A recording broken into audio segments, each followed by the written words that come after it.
അങ്ങനെ കാത്തിരുന്ന് സ്കൂൾ തുറക്കുന്ന ദിവസം വന്നിട്ട് ദാണ്ട് ദേക്കുട്ടിയും രോഹിത്തും രാവിലെ തന്നെ കുളിച്ച് ദാണ്ട് പുതിയ ഉടുപ്പും ബാഗും ഒക്കെ ഇട്ട് ഇറങ്ങിയിട്ടുണ്ട്. അപ്പം ദേക്കുട്ടിയും രോഹിത്തും മാത്രമല്ല കേട്ടോ, ഞങ്ങളും ഒരുമിച്ചാണ് പോകുന്നത്.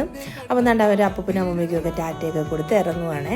കൂടെ ഞങ്ങളും ഉണ്ട്. രോഹിത്തും ദിയയും സ്കൂളിൽ പോയ അന്ന് തൊട്ട് ഇന്ന് വരെയും ഞങ്ങളും ഈ ഫസ്റ്റ് ഡേ എന്ന് പറയുന്ന ഈ ഒരു ദിവസം ഒരുമിച്ചായിരിക്കും ഞങ്ങൾ 4 പേരും പോകുന്നത്. അത് ഇനിയും അങ്ങോട്ട് അങ്ങനെ ആയിരിക്കും. അങ്ങനെ ഒരുപാട് ട്രാഫിക് ബ്ലോക്കുകളൊക്കെ കഴിഞ്ഞ് നേരെ തൻ്റെ സ്കൂളിലെത്തി രോഹിത്ത് താമസിച്ചുകൊണ്ട് ഓടിപ്പോവുകയാണ്.